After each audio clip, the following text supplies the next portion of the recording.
Folks, Black Star Network is here. Hold no punches. A real revolution. revolutionary right now. Support this man, Black media. He makes sure that our stories are told. Thank you for being the voice of Black America, Roland. Stay black. I love y'all. All momentum we have now, we have to keep this going. The video looks phenomenal. See, there's a difference between Black Star Network and Black-owned media and something like CNN. You can't be Black-owned media and be scared. It's time to be smart. Bring your eyeballs home. You dig?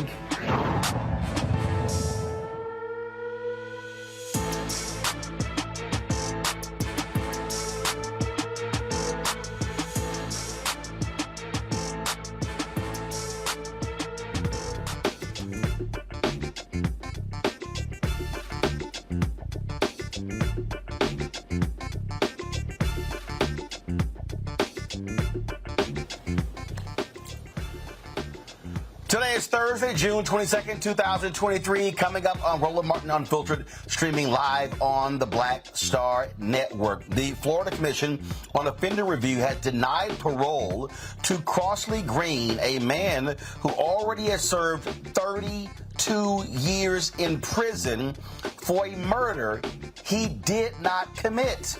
We will speak with one of his attorneys about what is next for Mr. Green. Also, today, the Supreme Court issued several rulings, including one that is absolutely strange, and it shows you how despicable Clarence Thomas is. A defendant wrongfully charged, wrongfully sentenced. The Supreme Court goes, sorry, dude, not our problem. The court screwed up.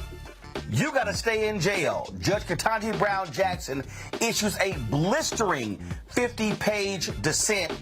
We'll explain to you how nonsensical this conservative Supreme Court is. Also, first anniversary of the Dobbs decision overturning Roe v. Wade, and progressives remain focused on trying to get the pro-choice, get abortion back as federal law. Also, on today's show, we will highlight for you the ongoing search for Daniel Robinson, who disappeared 2 years ago. His father is joining us on the eve of the second anniversary of his son's disappearance. Also, poor Lord, this white woman is so upset with Juneteenth.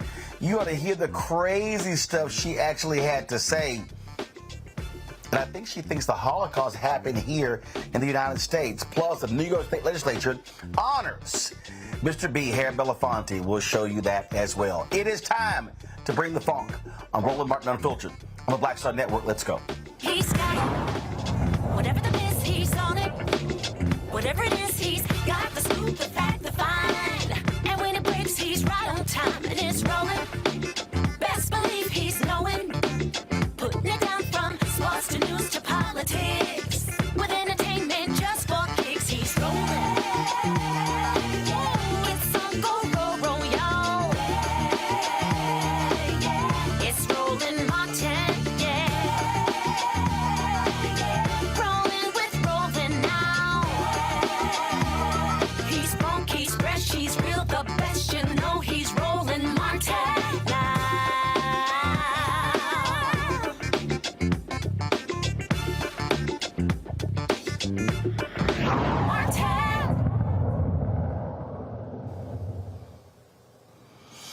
All right, folks, there's this, if you want to understand, and I've said this 1,000 times, and I will say it 1,000 more times, how elections have consequences. Today in Florida, the state Supreme Court moved forward in saying that Crosley Green, a black man who was sent back to prison after his murder conviction was overturned, can't get out. That's right. First of all, the Florida Commission on Offender Review denied his parole. Now, this means that he is not going to be paroled until 2054, when he will be 97 years old. Who appoints this board? The governor. Who's the governor? Republican Ron DeSantis. Folks, elections. Why can't the Florida Supreme Court intervene? Guess what happened?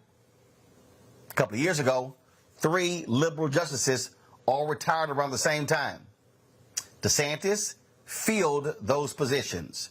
Now there is a hardcore block of conservatives on the state Supreme Court who will do what DeSantis wants to do. Joining us right now, folks, is Keith Harrison. He is one of the attorneys for Crosley Green. He joins us here on Roland Martin Unfiltered. So, Keith, what can happen now? The federal court said he got to go back. They can't do anything. What now? Well, thank you, Roland, for covering this important case. And, you know, this is a case where you have an innocent black man who spent 19 years on Florida's death row, total of 32 years in prison for a crime he did not commit. And there's a lot of evidence. And in fact, the federal court ruled in 2021 that he was wrongfully convicted. But that ruling was overturned by the 11th Circuit. And he was released pending that appeal. He was out for 2 years, was a model citizen, fully employed, went to church every Sunday. And, you know, during the 2 years he was released, certainly he should have been a perfect candidate for parole. But the Parole Commission in Florida, we had a hearing yesterday. We argued his case, but we were unsuccessful. And, you know, what is next? We are going to continue to fight for his freedom. We're going to continue to fight for justice on behalf of Crosley Green. We are going to continue to try to take our case back to the Parole Commission. We're also looking at other judicial remedies. And there is also clemency as an option. That would have to be approved by the governor. And so, you know, we are going to pursue every possible avenue to try to get this innocent man freed. Now, let's go back. A federal judge ruled that he was innocent. So, first of all, what did the federal judge actually say? So, Judge Dalton, federal court judge in Florida, ruled that crucial evidence pointing to Crosley Green's innocence, had been withheld by the prosecutor, not turned over to the defense. And one of the bedrock rules of our criminal justice system is if there's evidence of innocence, it has to be turned over to the defense. The federal court ruled that he could not conceive of evidence that was more exculpatory, more crucial than the evidence that was withheld in this case.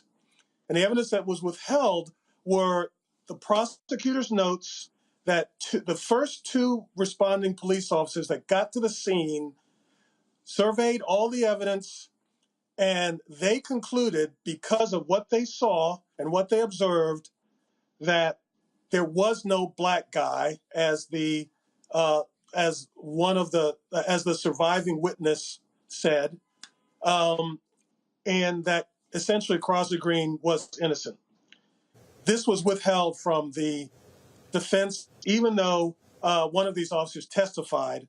I mean, imagine what powerful cross-examination evidence that would have been. That would have transformed 2 white police officers from witnesses for the prosecution into witnesses for the defense.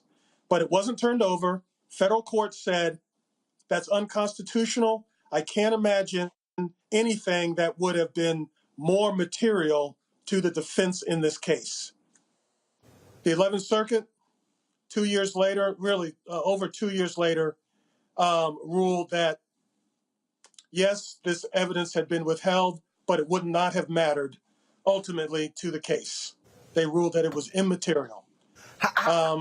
They reinstated his conviction. Yes, believe it. I mean, it was hard to believe.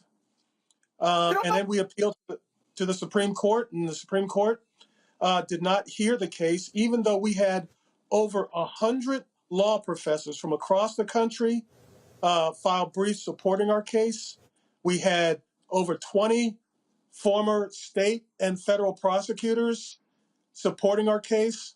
We had 5 former state Supreme Court judges from states like Texas and Missouri supporting our case, but the Supreme Court did not take the case.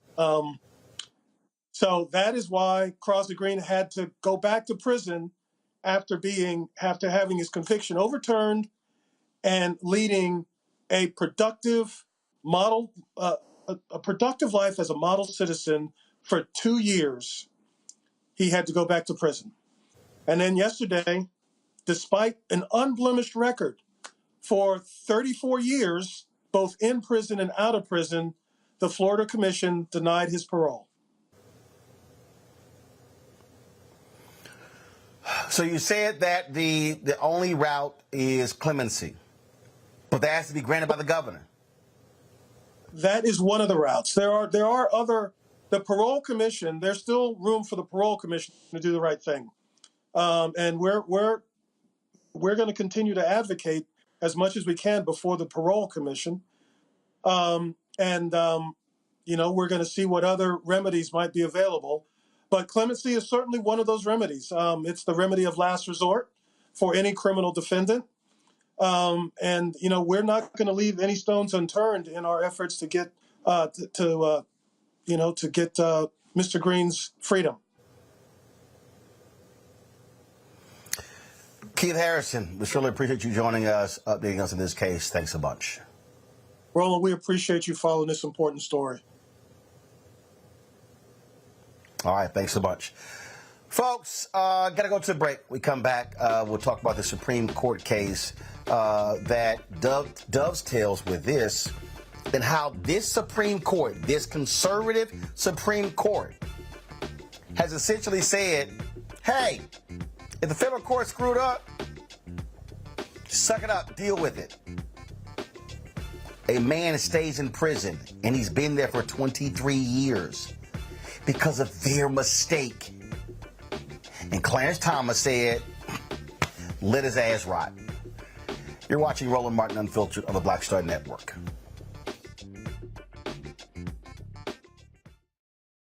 Hatred on the streets, a horrific scene, a white nationalist rally that descended into deadly violence.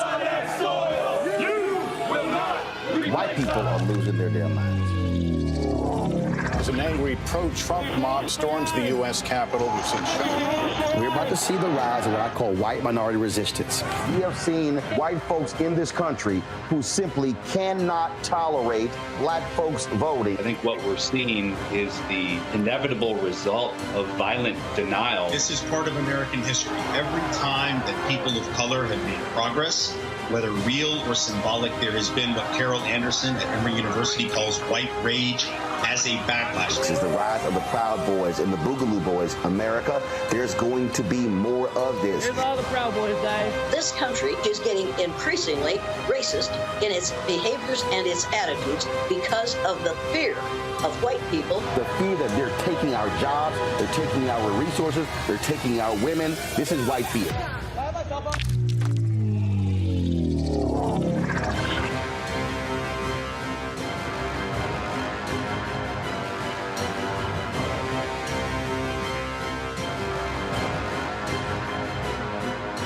Black Star Network is here. Oh, no punch! I'm real revolutionary right now. Thank you for being the voice of Black America. All momentum we have now, we have to keep this going. The video looks phenomenal. See, this difference between Black Star Network and black-owned media and something like CNN. You can't be black-owned media and be scared. It's time to be smart. Bring your eyeballs home. You dig?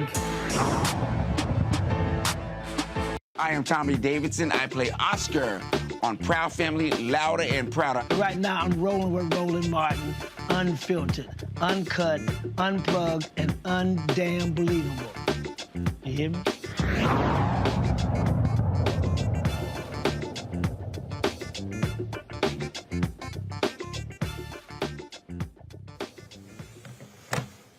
Folks, there are a number of rulings that came down today from the Supreme Court. One of them is just unbelievably dreadful. Folks, the case is Jones versus Hendricks. And this is what the Supreme Court has ruled in a 6-3 decision.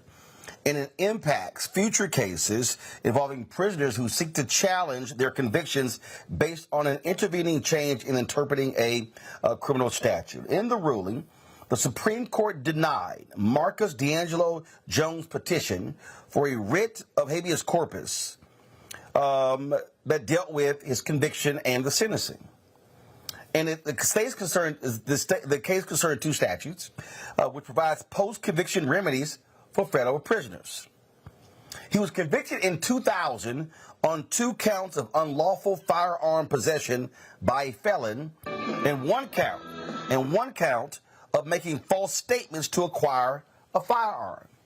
Now, what's crazy here is that he contends that the federal courts got the sentencing wrong, got the conviction wrong. So he felt that he should be resentenced. The courts, they understand that the federal courts made a mistake. They actually made a mistake. But they went, sorry, dude, can't help you. Judge Ketanji Brown Jackson, folks, issued a blistering 50-page decision. I'm going to read some of that from you in just a second. I want to bring in my panel right now to talk about this because, again, when you look at the previous story and this one, they all go together. Greg Carr, Department of Afro-American Studies, Howard University out of D.C., Reese Colbert, host of the Reese Colbert Show on Sirius XM Radio out of D.C., Candace Kelly, legal analyst out of South Orange, New Jersey. Candace, I'll start with you. How unbelievable and ridiculous is this Supreme Court decision? Is very ridiculous because of the fact that it sets a precedent where somebody essentially just can't challenge a conviction that is wrong. In this situation, you had a gentleman that he did not know that he had even committed a felony on record. And when he went to go buy a gun, again, he didn't know. So when he bought the gun, he didn't even know that it was a felony for him to buy a gun. And so the law states that anyone who knowingly has a felony cannot go and do something like buy a gun, for example, because that creates another felony. And that's where the sentencing came in. He challenged this. And the Supreme Court said essentially that, well, even though the law says that you didn't know about the felony and that was okay, you're actually going to still stay in jail. The sentence is going to remain the same. And as Ketanji Brown Jackson wrote in her 50-page opinion, as you said, she said essentially this sets up so that anybody who believes that they have been wrongfully convicted, they just don't stand a chance on having the opportunity to go back to the courts and saying, I didn't know, or this wasn't even a law that was on the book. And so those are some of the issues that are coming up in this particular Supreme Court case. The overall effect is that people who are behind bars that are innocent, they get to stay behind bars because of the Supreme Court's decision. I'm reading a piece here, Greg, from Slate.com by Leah Littman. In fact, her work was quoted by Judge Ketanji Brown Jackson in this. And what she wrote is, again, when you think about this case, you just sort of shake your head and go, what in the hell are these people thinking? What are they thinking? As Candace said, Judge Ketanji Brown Jackson, in her dissent, she said the opinion unjustifiably closes off all avenues for certain defendants to secure meaningful consideration of their innocence claims. What was crazy about this is that, and this is what she said, essentially the case involves this scenario. What if it turns out that the federal courts that heard your criminal case made a mistake? And as a result of the court's mistake, you were convicted of something that isn't actually a crime at all. because federal law doesn't prohibit what you did. Or, as a result of the court's mistake, you were sentenced to more time in prison than the law says you could be sentenced to. Can a federal court later correct the error in a federal habeas corpus proceeding when you challenge your conviction or sentence? Clarence Thomas, Alito, Gorsuch, Kavanaugh, Roberts, Barrett, they go, sorry. You're behind, going to stay in prison. This is when we talk about how elections matter, because who became president is actually who appointed Kavanaugh, Gorsuch, and Barrett, Greg. Yeah, absolutely. And also Clarence Thomas. I mean, in the sense that these members of the Supreme Court, most of them were appointed by presidents that lost the popular vote. Of course, once again, indicting the silly Electoral College. But it is consistent. That's one thing you have to say. I mean, we talked to Corey Robin, the author of The Enigma of Clarence Thomas, at the Black Table. And one thing, and I recommend if folks want to understand the mind of Clarence Thomas, that they read Corey Robin's book, Professor Robin. Clarence Thomas is very clear when it comes to these kind of issues. And as you named, those justices are right with him. They prefer finality when it comes to sentencing over accuracy. Justice Brown Jackson, in fact, opens her dissent. And you see what Ketanji Brown Jackson is doing, by the way. She's doing this with the 14th Amendment and the other cases, and I think we all anticipate she's going to do that with the affirmative action case when it comes down, the SFFA cases. She is referring back to not only the statutes, and in this case, it's the Anti-Terrorism and Effective Death Penalty Act. She's going not only to the language of the statutes, but she's going to the legislative record to see what Congress intended. And what she is saying here, consistent with the way statutory interpretation, at least as it's taught in every law school I'm aware of in the United States, is that when you look at the record, this is ironically probably could be considered an originalist interpretation of the statutes. It's very clear what Congress intended. She says that what Clarence Thomas and them are doing is reading negative intent into the statute, making it up, and basically saying that you've closed off any prisoner's right to habeas corpus to file an additional appeal. Now, the irony is, and I'll end with this, is that while they're making it up because they believe in two things: one, finality over accuracy. The courts did it. I don't care if it's wrong. It's the courts. And by the way, that also apparently applies to them flying around on private jets and doing everything else. They believe they're above the law. That's number two. But also, like you said, the connection with Crosley Green's case is also clear. When the Florida court could not get around the fact that, in fact, they had not had the Florida prisons hadn't had custody of Green. That custody was interrupted or told by a couple of years when the lower court ruled for him. Technically, that means that the parole board, the PPRD, was supposed to factor that in his parole. Instead of recognizing their own regulation, the Florida regulation that would require them to do that, they simply ruled that they would take no action on that. In other words, if we can't get around the rule, we'll just pretend like it doesn't apply. So that's another avenue of appeal for Green, but you see what's at play here. This is pure politics, as you say, Ron.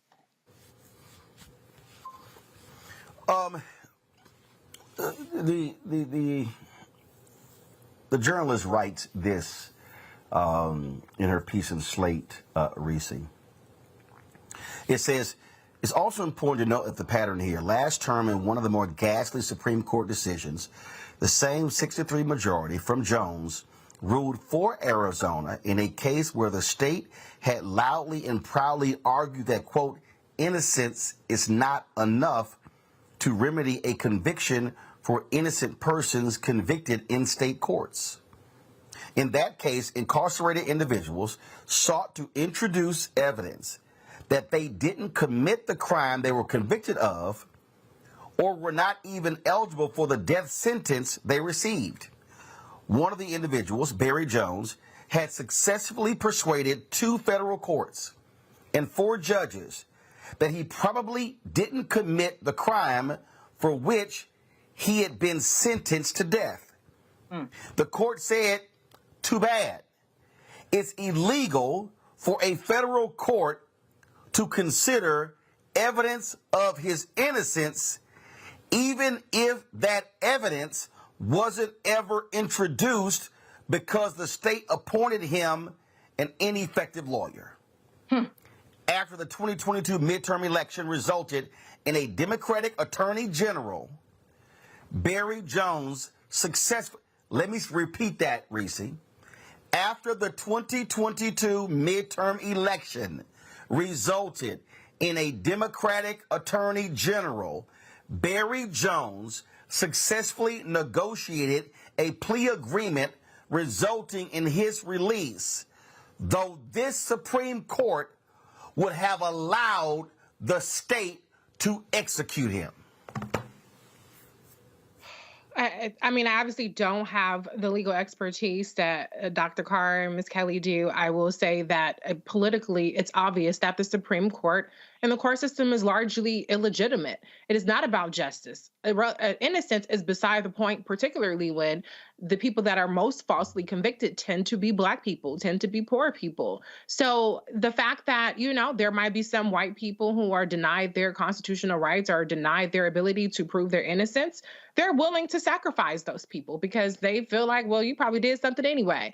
And unfortunately, it's going to be Black and brown people that continue to be targeted, that continue to be harassed and falsely accused, that are going to have to bear the brunt of this. So as you just pointed out, and as the writer just pointed out in that article, it's going to come down to who's governor and can evaluate clemency agreements, who is the attorney general, who are your district attorneys. Those are the people that can go back and renegotiate some of these things, who can decide not to, when a circuit court or a district court overturns your conviction, not to go back and retry you or not to appeal it to the higher court to get them to reinstate the conviction. So there are multiple levels of ways where people can influence these injustices happening. But unfortunately, people are too complacent and too checked out and too uneducated and unwilling to be educated about civics and those different levers. And so we have now seen a situation where undeniably the courts that are supposed to be the arbiters of justice, which never really have been,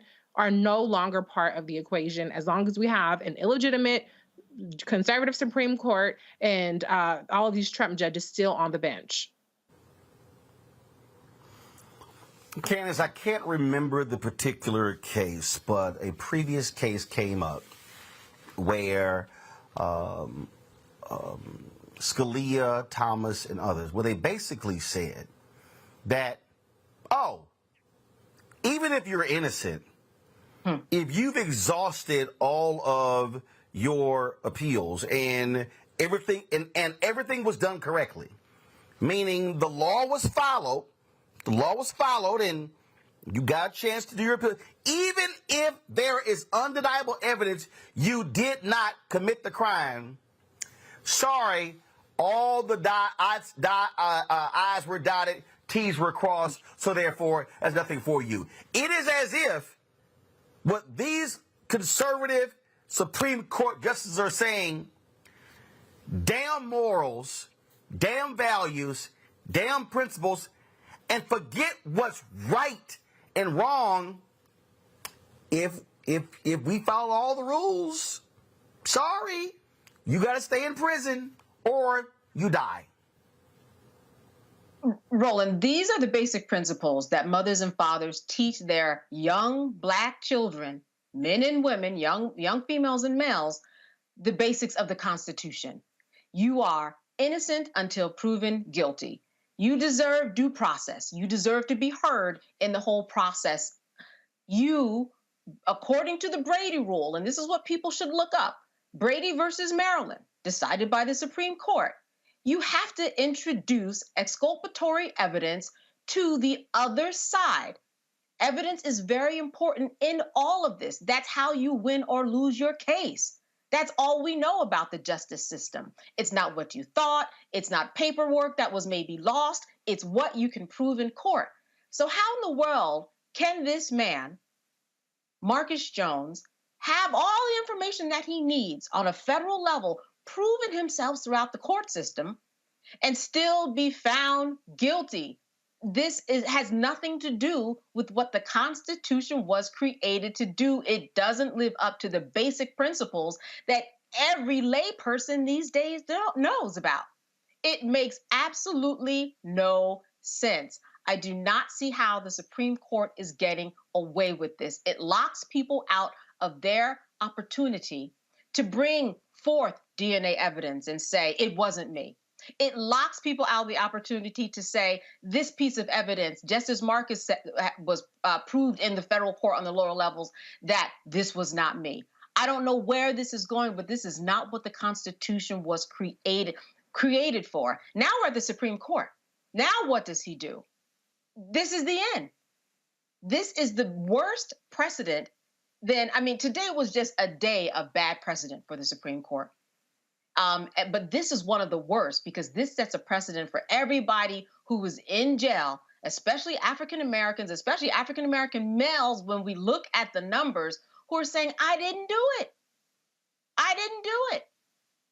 Even another decision, I think that we're going to get into that case in terms of, someone who we talked about it earlier, actually, someone who got out of jail, proved his innocence, went back in. So this is something that, we need to pay attention to. And as you said, it starts with our vote. It starts with the people who have to make sense of the law to make the right decision for those people to get their due process and know that innocent means innocent, and innocent means you get out of jail, Roland. You get out of jail. I don't understand it. When I talk about voting, Reese, when I talk about the power of that ballot, and I listen to people say, oh, Biden picking Judge Ketanji Brown Jackson, that's performative. He just wanted a black woman. Oh, all of these judges, that they don't really mean anything. Just yesterday, the U.S. Senate confirmed an NAACP Legal Defense and Education Fund lawyer, previously an ACLU lawyer, literally folks who are going from law right to the federal bench. And I need black people who are out here saying stupid stuff, who say, ain't no big deal if Trump gets in. Let me be clear. What the Supreme Court said today, it is precedent. That means if your black behind, or your uncle, or your nephew, or your cousin, or your niece, or your aunt, if that is them, this conservative Supreme Court has said, even if the federal court screwed up, even if the statute was messed up, we're not going to fix it. You can't do anything. And although you are absolutely right, you get to stay in prison. I don't see how anybody in their right mind could support any Republican candidate who wants to put more people like this on the federal bench. It's unconscionable, and yet people are still not connecting the dots between how the judicial branch impacts our everyday lives, how the judicial branch, how now this particular Supreme Court has taken away a constitutional right with the Roe v. Wade. This is the anniversary of that decision. They have shown that they are hostile to the citizenship and humanity of many of the citizens of this country. And your citizenship is largely going to depend on where you live, what kind of state you live in, which party is in control of your legislature and of your executive branch. And so if you, for some reason, are still not connecting the dots, or still not listening, it's still not clicking to you what's happening on the federal level and how that is now a generational issue that we have to deal with having this conservative court, at a bare minimum, you should be paying attention to what's happening on the local level. The prosecutors that are deciding to re-prosecute these cases, to bring these frivolous cases to the judges that are letting this evidence go through, that are involved in the sentencing, the governors who choose not to pardon, grant clemency, take people off of death row. There are Republican governors under the Trump administration that went on a killing spree when it came to executing people on death row. And this is the policy of the Republican Party. Period. Even the most reasonable Republican, even the least racist Republican out there is still running on this kind of policy platform. They're still running on appointing conservative right-wing judges. They take their marching orders from the Federalist wing. So people need to wake the fuck up. This isn't theoretical anymore. This isn't hypothetical. It's happening right now in front of our faces. I'm sitting here, Greg, and I'm reading, because, of course, Clarence Thomas wrote the majority opinion. He goes, consistent with the Eighth Circuit's reasoning, we hold that 2255 saving clause does not permit a prisoner asserting an intervening change in statutory interpretation to circumvent AEDPA's restrictions on second or successive 2255 motions by filing a 2241.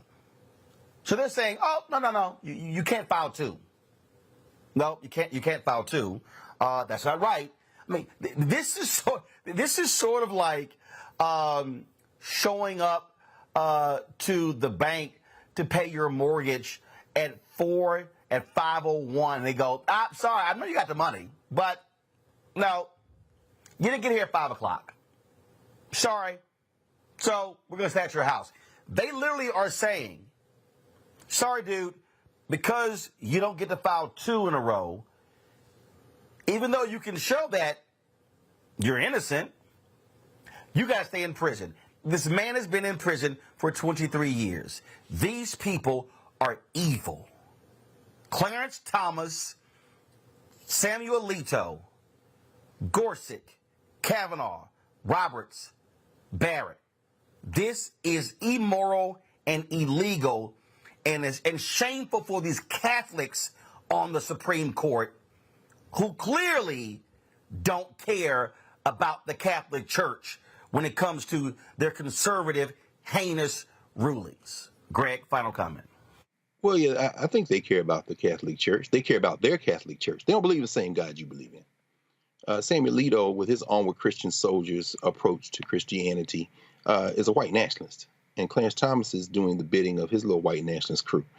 But, I mean, to use your metaphor, Roland, it's really as if you showed up at 4:59 to pay your mortgage, and they locked the doors a minute early by mistake. And then after finding out the mistake, they still didn't let you pay your mortgage. You didn't show up at 5:01. You showed up before the bank closed, but they locked the door a little early. And after they discovered their mistake, after you lost your house, you came back and they said, oh, yeah, we did. Too bad, you still homeless. Ketanji Brown Jackson, in the final page of her dissent, she takes Thomas to the woodshed and says, in other words, as I see it, the negative inference that the majority makes today rests on nothing, and certainly nothing that derives from Congress's intent. She says, I'm reading the statute, I'm reading the legislative history, and what I see is that they did not intend what you're saying. In fact, they intended the opposite. And she ends her dissent in a way that is reminiscent of Ketanji Brown Jackson, of Ruth Bader Ginsburg. She calls on Congress to act.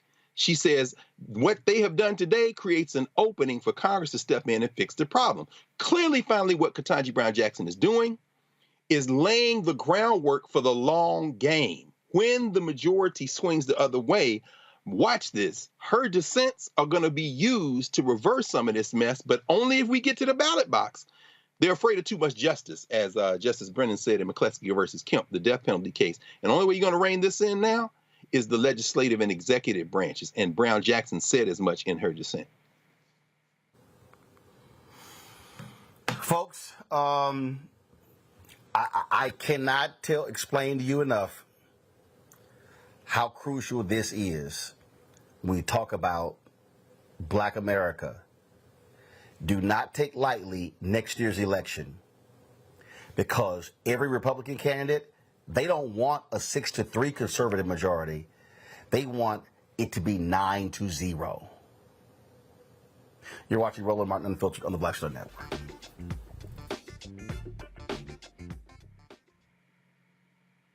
My early days on the road, I learned, well, first of all, as a musician, I studied not only piano, but I was also drummer and percussion. I was all city percussion as well. So I was one of the best in the city on percussion. There you go. Also studied trumpet, cello, violin, and bass, and any other instrument I could get my hand on. And with that study, I learned again what was for me. I learned what it meant to do what the instruments in the orchestra meant to each other in the relationships. Right. So that prepared me to be a leader. That prepared me to lead orchestras and to conduct orchestras. That prepared me to know to be a leader of men, they have to respect you and know that you know the music. You have to be the teacher of the music. You have to know the music better than anybody. There you go. Right, so you can't walk in unprepared.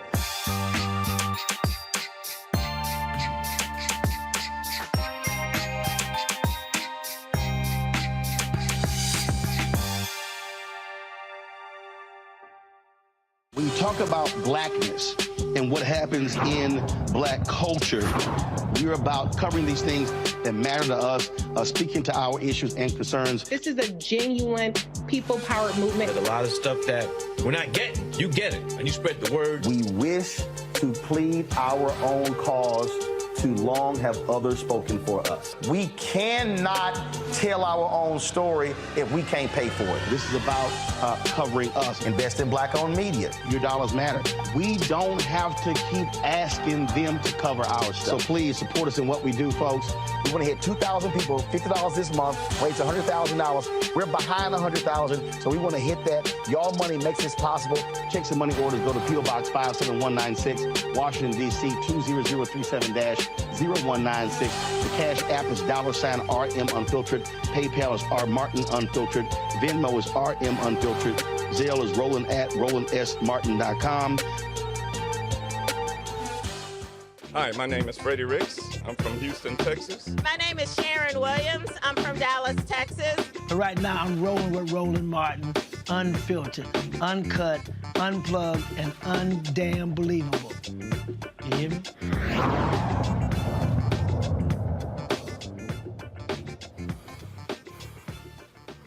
Folks, some breaking news. The U.S. Navy, this is according to the Wall Street Journal, the U.S. Navy apparently a few days ago, I'm just going to read this Wall Street Journal story. It says, a top secret U.S. Navy acoustic detection system designed to spot enemy submarines first heard the Titan sub implosion hours after the submersible began its mission. Officials involved in the search said the Navy began listening for the Titan almost as soon as the sub lost communications. According to a U.S. defense official, shortly after its disappearance, the U.S. system detected what it suspected was the sound of an implosion near the debris site discovered Thursday and reported its findings to the commander on site, U.S. defense officials said. It says that, quote, the U.S. Navy conducted an analysis of acoustic data and detected an anomaly consistent with an implosion or explosion in the general vicinity of where the Titan submersible was operating when communications were lost. A senior U.S. Navy official told the Wall Street Journal in a statement, while not definitive, this information was immediately shared with the incident commander to assist with the ongoing search and rescue mission. The Navy asked that the specific system used not be named, citing national security concerns. So the reality here, Reese, is that U.S. Navy has known for several days that this thing imploded. Of course, so they had what is essentially was a futile search and rescue mission for these 5 folks. For the life of me, I've been looking at some of these stories, Reese. For the life of me, I don't know how in the hell anybody in their right mind could have gotten on. If you are using something that's controlled by a game controller you can buy at Best Buy, yeah, ain't no way in hell I'm getting on that thing. It has to be that. I mean, just literally I can't. Folk have been making jokes, and let's be real clear. 5 people died here, but this is like just playing Russian roulette with your life, getting in this tin can. Yeah, y'all got to stop trusting white people so much that just because they say they know what they're doing, that means that they know what they're doing. Personally, I'm not even trying a new dish at a restaurant without checking Yelp reviews first. So I don't know how the hell you go on a whole ass $250,000 a seat exploration mission without checking YouTube, Yelp. Somebody was saying something about how this ain't really the look to go through. But I don't know if it's a combination of hubris or, like I said, misplaced faith in white meritocracy and intelligence. But unfortunately, people have paid with their lives. As far as the U.S. Navy knowing about this, good, because we spent a shit ton of money on our national defense. So I would be surprised if they weren't able to detect something like this. But I understand why, with it being highly classified technology that probably led to this discovery, why that wouldn't be something that they would be announcing off the rooftops. I'm sure if Donald Trump were the president, he doesn't give a damn about classified secrets or materials. He probably would have been screaming it from the rooftops. But I think that there was a little bit of kabuki theater, obviously knowing this information that the U.S. Navy had. But, they wanted to be sure. And it's, this sounds probably crass, but it is a way of confirming that the technology they think that they have is actually working the way it's supposed to. So, I mean, that's not a fun thing to say, but the reality is it seems like whatever money we spent on that classified national security capability is money well spent. Candace, I saw this tweet from this woman, Kate Gardner. She said, I text my engineer dad about the Titan, and his reply is morbid, to say the least. Engineers are very matter of fact. He wrote, yes, I've been following it. Hope it's near or at the surface where it can be found more easily. I think that if it's deep, there's no hope. Haven't seen much discussion of any emergency plans to jettison ballast and rise to the ocean surface. Horribly unsafe design, no navigation system, poor communication system, exposed thrusters, no inflatable flotation collar once it rises, limited air supply, locked in, no way to get out, no way to get fresh air when on the surface. I'd be nervous taking it to deep end of a pool. Never mind the 13,000 feet below the surface in total blackness and cold and 6,000 pounds per square inch pressures. Interesting choices about life and death in air. Enough air for 5 people for 4 days or enough air for 1 person for 20 days. Who goes first and why and when? When you realize you need more than 4 days to be saved, does the irresponsible CEO go first? Does the billionaire offer to give billions to those who take their lives? Does everyone sacrifice to save the 18-year-old? Well, we now know it simply just imploded. It just blew up. And what's crazy also here is the amount of attention that was given to this 5 people when you had 500 to 750 people who drowned. Another part of the world got virtually no coverage. Well, first of all, you're exactly right about that. And we have to look at the way that the media covers people, rich people versus people who don't have money. We pay a lot of attention to billionaires and we put them on a higher level than other people. First of all, my condolences, because there are, 4 families who lost their lives, because one was a father and son, right? So there are families who are grieving.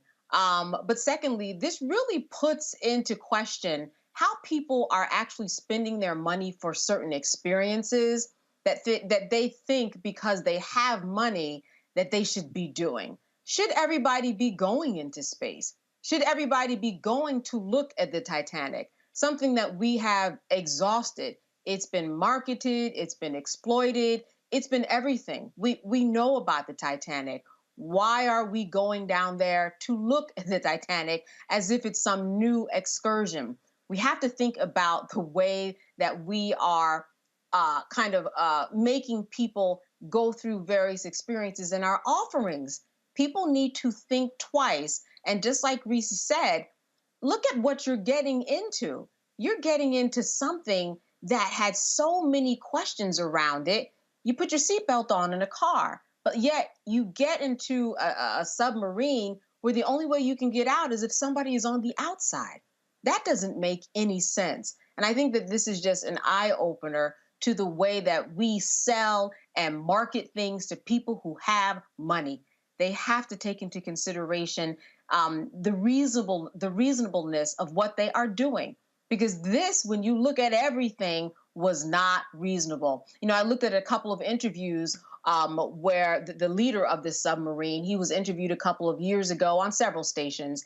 And even some of the reporters at the time were asking him, hey, you know, I'm looking around and some of this looks a little MacGyver-ish, kind of rigged, do it yourself, Home Depot, like you said. What's going on here? There were a lot of questions that probably were raised that people just were not paying attention to, because this was someone who had the confidence and the wherewithal to say, it's okay. And some billionaires on the other side, unfortunately, believed him. We've got to question these things to see whether or not they're reasonable. And that didn't happen here. Yep. Hey, Greg, I saw one video where the guy goes, yeah, I cut corners. Those are not the words that I want to hear if I'm trying to go to the bottom of the ocean. No question, no question. And Hamish Harding had already been on the Challenger Deep to a place in the Pacific Ocean that's widely believed to be the deepest point in the world's oceans.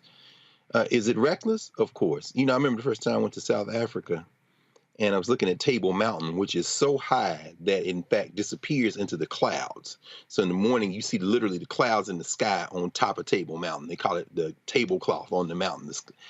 And talking with some local folk, and they were saying, you know, when these Europeans came here, the first thing they wanted to do is climb that mountain. And the Xhosa people, the people who live in that region, like, why in the hell would you want to go up the sheer cliff of that mountain? And of course, the European response is, you see, that's what separates us from y'all. We do reckless stuff in the name of exploration and discovery. Now, on the positive side, what do you learn from this type of pushing the envelope? Because again, Harding had been to space. He bought a ticket on Blue Origin, right? And went up there.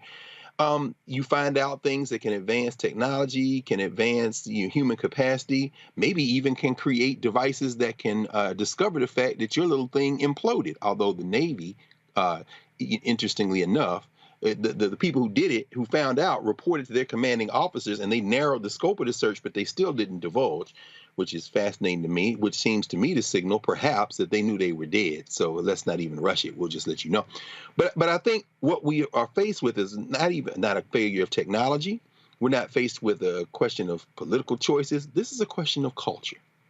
How do you move through your life and existence? Those 700, perhaps as many as 700 people that you mentioned before that the Greek Coast Guard did not save because they were hoping perhaps that little fisher boat would make it over to Italian waters and it would be Italy's problem and not theirs, is a cultural valuation of life. A billionaire's life is quite simply worth more than our lives. Why? Because we allow it to be. That's really, to me, the story behind the story on this.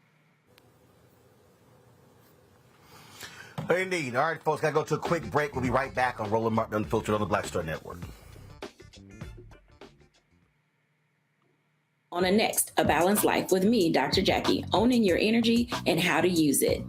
Trust me, it impacts the people on your job, who you attract, and even your love life. What you give out is what comes back to you. So like attracts like, right? So if you come in with a negative space and I match that negative energy, then 2 seconds later, somebody else come in with more negative energy. And then I was just always just matching negative stuff. And here's the kicker. If you're not careful, that energy can even be stolen. That's all next on A Balanced Life on Black Star Network. Question for you. Are you stuck? Do you feel like you're hitting a wall and it's keeping you from achieving prosperity? Well, you're not alone. On the next Get Wealthy with me, Deborah Owens, America's Wealth Coach, you're going to learn what you need to do to become unstuck and unstoppable. The fabulous author Janine K. Brown will be with us sharing with you exactly what you need to do to finally achieve the level of financial success you desire through your career. Because when I talk about being bold in the workplaces, I'm talking about that inner boldness that you have to take a risk, to go after what you want, to speak up when others are not. That's right here on Get Wealthy, only on Black Star Network.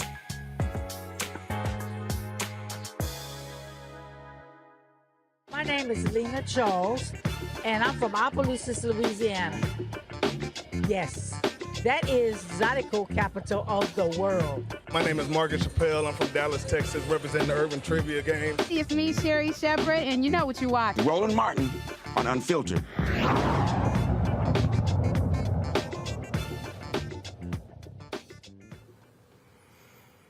It's been almost 2 months of the death of Harry Belafonte, and just the other day, the New York State Legislature honored the actor, activist, singer, humanitarian on the floor of the state legislature. Here is what they said.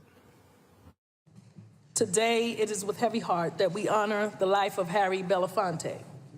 Harry Belafonte's legacy is representative of Harlem's legacy, one of a musician, performer, and artist, and humanitarian and an advocate for civil rights. Born at Lying In Hospital in Harlem to Jamaican parents, Harry Belafonte was an iconic figure for Black people everywhere. Despite living under segregation, Harry Belafonte dutifully served his country in the U.S. Navy during World War II, aiding to defeat fascism and oppression abroad. Harry Belafonte shares a special connection to my district, where not only was he native to, but also fell in love with performing at the American Negro Theater on West 135th Street. His name will forever be cemented in Harlem's history with the Harry Belafonte 115th Street Library.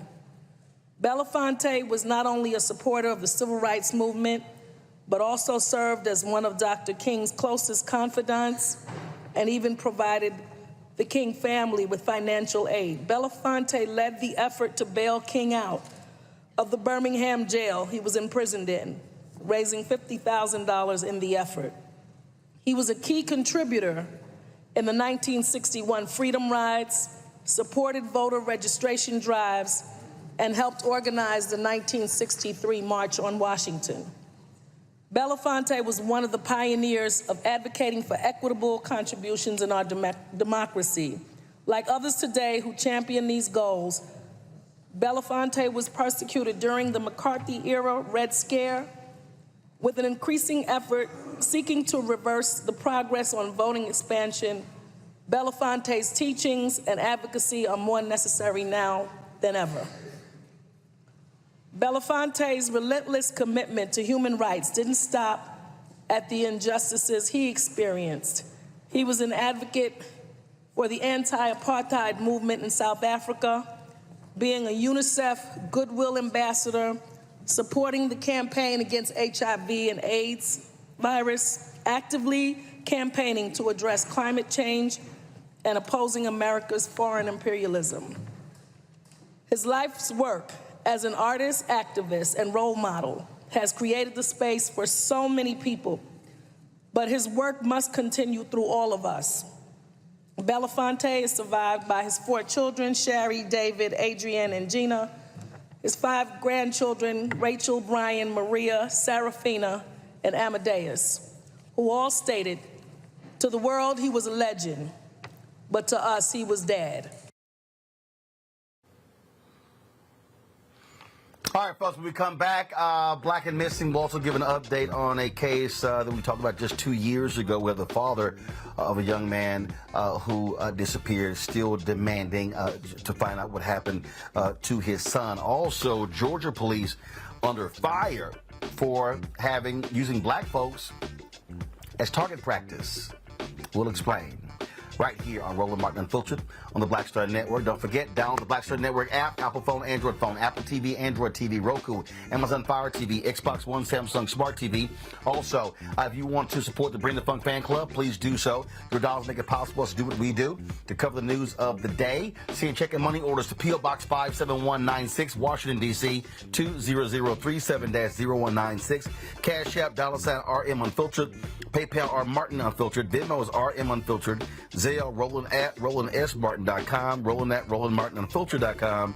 And, of course, we want you to also, you're watching YouTube, hit that like button, and you should get a copy of my book, White Fear, How the Browning of America is Making White Folks Lose Their Minds. Available at bookstores nationwide. Download your copy on Audible. We'll be right back. Up next on The Frequency with me, Dee Barnes. She's known as the Angela Davis of hip-hop. Monet Smith, better known as Medusa, the gangsta goddess, the undisputed queen of West Coast underground hip-hop. Pop locking is really what indoctrinated me in hip-hop. I don't even think I realized it was hip-hop at that time. Right. You know, it was a happening. It was a moment of release. We're going to be getting into her career, knowing her whole story, and breaking down all the elements of hip-hop.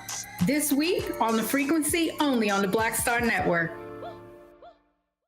Next on The Black Table with me, Greg Carr.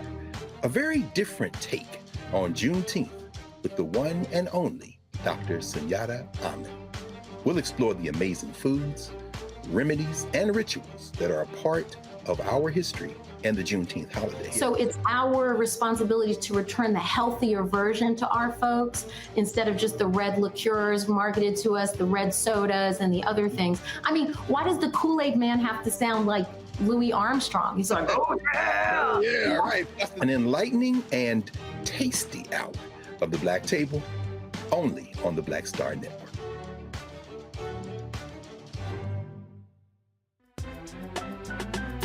I'm Faraji Muhammad, live from LA. And this is The Culture. The Culture is a two-way conversation. You and me. We talk about the stories, politics, the good, the bad, and the downright ugly. So join our community every day at 3 p.m. Eastern and let your voice be heard. Hey, we're all in this together. So let's talk about it and see what kind of trouble we can get into. It's The Culture, weekdays at 3, only on the Black Star Network. Hello, I'm Jamia Pugh. I am from Coatesville, Pennsylvania, just an hour right outside of Philadelphia. My name is Jasmine Pugh. I'm also from Coatesville, Pennsylvania. You are watching Roland Martin Unfiltered. Stay right here.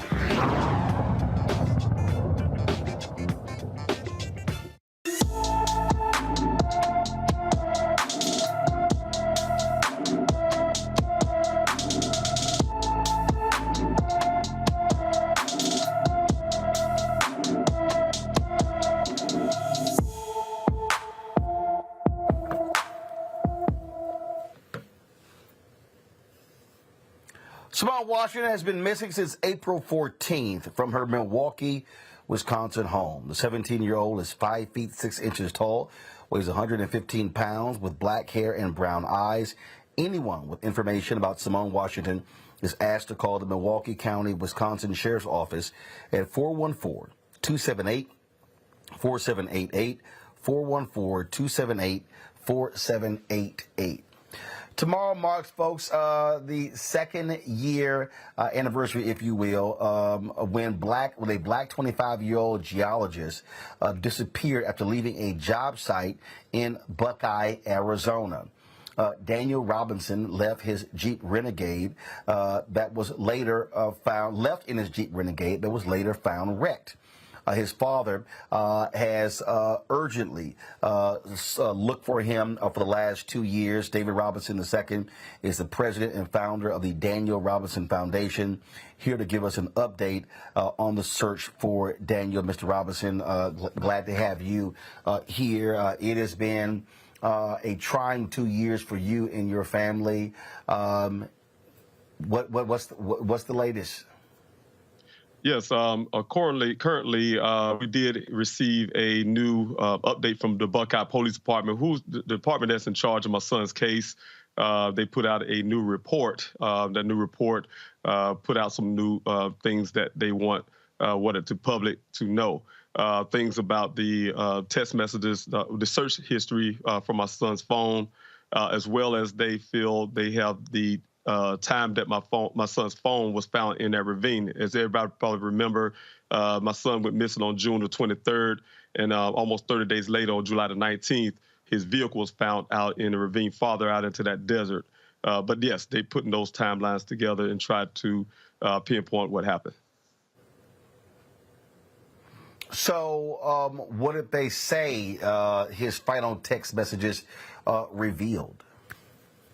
Well, the text, it's the search history. They was looking at the search history. For instance, they had one that says Tempe explosion that he was searching. They allegedly say he was searching. That's one thing. The only thing I have a problem with that is that we don't know who been searching through St. Dane's phone, and if that's indeed was him. And also just saying Tempe bomb, searching up Tempe explosion.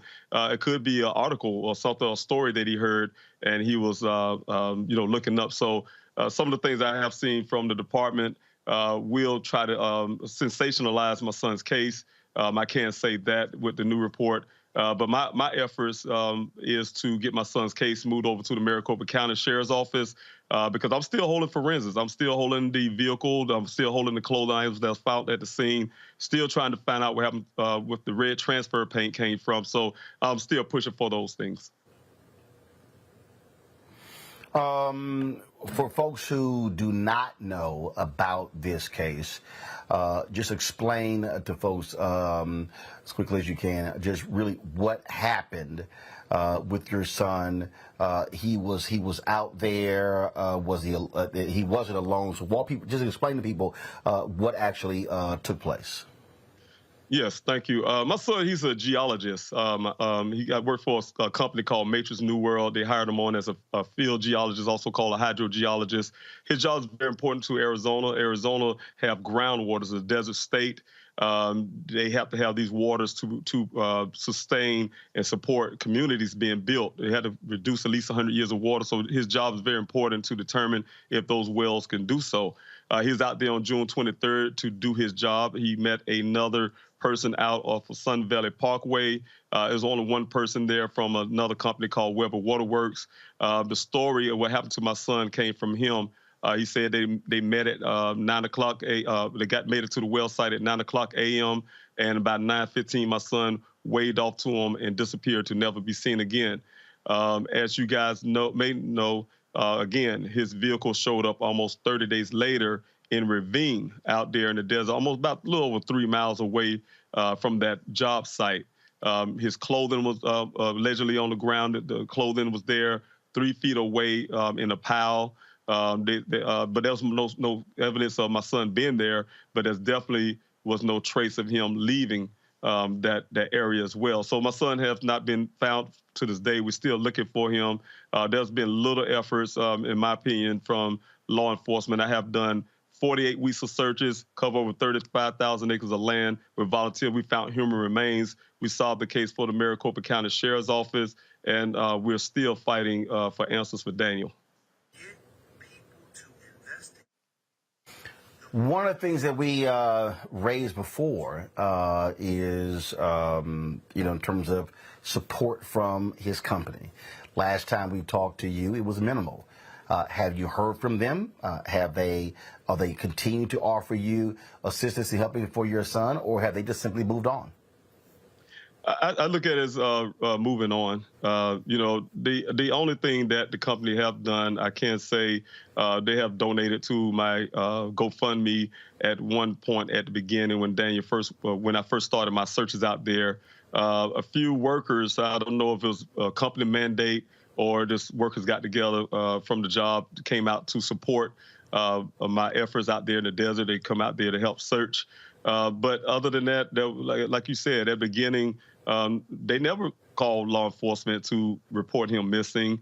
They never organized a search party or, they have the resources, or even put money into some of the things I needed out there when I was searching, like cadaver dolls, have drones, specialized drones, et cetera, that I've been, asking the public for. And so I can't say the efforts could have been a lot better. They haven't done anything to help locate Daniel.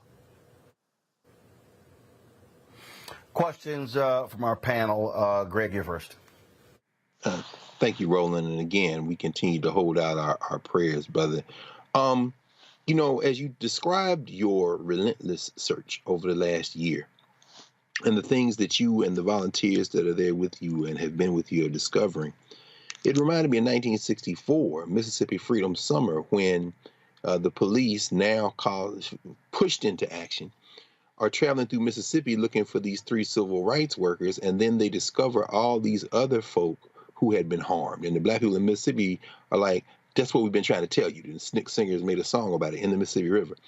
What has this search, as we continue to hold out hope and prayers that you will find Daniel alive, what has this given you in terms of insight as to what law enforcement needs in order to intervene to help people who may have lost loved ones? And, like you said, you're finding human remains. What has this told you, given you insight to, in terms of just the failures of the safety nets that we have around us that we think are there, but in fact may not be? Well, it started for me at the beginning. A lot of times we have a double jeopardy. In my son's case, of course, he's a young black male, but males in general are not taken seriously when it comes to reporting them missing. I had to wait 12 hours. That was something that wasn't policy. I think a lot of officers and law enforcement will automatically tell a family you have to wait a certain length of time, 12 hours, 48 hours, whatever the case may be, they maybe come back. I think it shouldn't be the law enforcement at first job to determine if family had done their due diligence, which we have. I think all families do their due diligence when they're looking for their loved one. And that's what they call law enforcement. They know their loved one. Of course, they're going to check and call family and friends and things like that. But I have learned that law enforcement they look at certain cases, certain things up front as something they not feel that it had to be an urgency towards that case. Mm-hmm. Thank you, brother. Reese? I'm just curious, what do you think actually happened? There was a crash, and obviously Daniel wasn't found there. So what is your theory in terms of what do you believe happened? Well, as a father, of course, I'm gonna be a little biased. First of all, because I really know my son. I was a single parent for 6 years, and with my children, and I've been there from their birth. And, so I think I have a pretty good idea of what my son most likely would and wouldn't do. We don't know what our children do when they become adults, but I have a good, clear idea. When I looked at that scene when that vehicle first showed up, that's gave us one of the biggest breaks in what happened to my son. Just looking at that scene, any lay person, not have to be professional, and don't have to be family, could look at that scene and say something is not right, And when I saw that, I seen foul play, of course. That's what I'm sure any family would. So that's automatic for me. But once I have hired my investigator who found hard physical evidence of the vehicle actually being planted there, that's when I know for sure foul play is happening. But that's something that law enforcement to this day have refused and have rejected to accept, is the hard physical evidence found at that scene. Candace. What is it that you need from the public right now? You've got thousands and thousands. This may hit 1 million. For people who are watching, what is it that the public can do to help you on your journey? Yes, the continued support. I have been, again, I still have a little parts of areas that need to be searched. I'm still working on that. My biggest thing is to make sure volunteers are safe out there. That's my first priority. I'm not willing to lose anyone just to search for Daniel. The other thing is I'm continuing to put flyers out there. I'm still trying to reach that person, a person that may know something. There's a tip line on my website, pleasehelpfinddaniel.com. Anybody can reach out to that, can stay anonymous. You don't even have to talk to anybody. You can text the word tip to that number and still remain anonymous. Also, but the biggest part right now is getting my son's case moved over to the Maricopa County Sheriff's Office. Many don't know that my son went missing in the county of Maricopa. Maricopa covers Buckeye, cities like Goodyear, Phoenix itself. Also, the city that my son last lived is called Tempe, Arizona. And so I'm trying to make sure we get my son's case pulled into that department, because I'm still housing and holding on forensics, and it's very costly. I don't know how long DNA lasts, but those things need to be forensically tested. The airbags, the red transfer paint on the vehicle, like I said, the clothing at the scene that we don't recognize as a family, to even ensure that it's Daniel's clothing.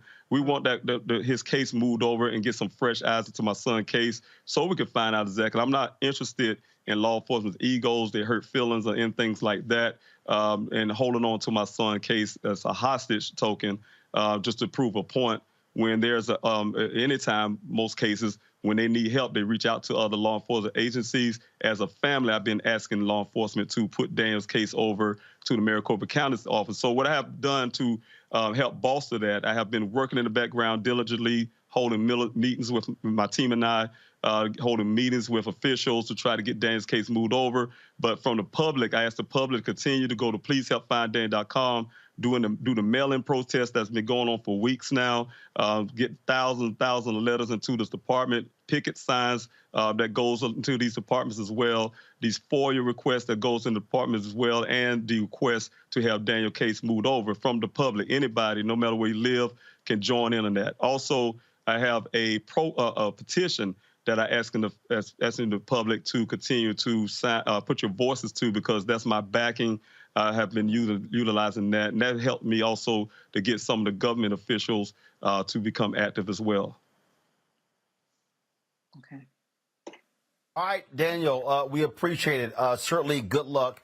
We're going to continue to hope for the best as you try to find answers to what happened to your son. Thank you so very much. Okay. Yes. Thank you so much. All right. Folks, going to go to a break. We'll be right back. Roland Martin Unfiltered right here on the Black Star Network. Thank you. God bless. Guys, hatred on the streets, a horrific scene, a white nationalist rally that descended into deadly violence. White people are losing their damn minds. As an angry pro-Trump mob storms the U.S. Capitol, we've seen shooting. We're about to see the rise of what I call white minority resistance.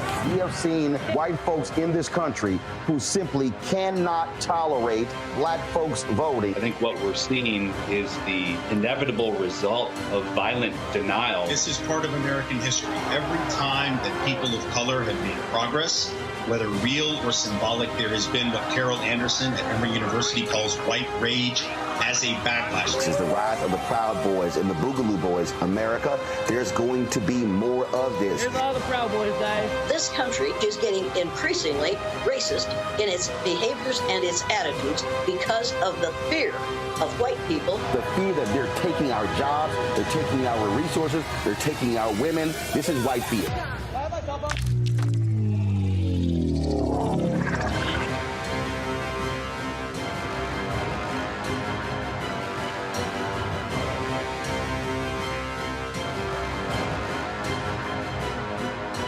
Black Star Network is here. Oh, no punch! I'm real revolutionary right now. Thank you for being the voice of Black America. All momentum we have now, we have to keep this going. The video looks phenomenal. See, there's a difference between Black Star Network and black-owned media and something like CNN. You can't be black-owned media and be scared. It's time to be smart. Bring your eyeballs home. You dig? I'm Marissa Mitchell, a news anchor at Fox 5 DC. Hey, what's up? It's Tammy Roman, and you are watching Roland Martin Unfiltered.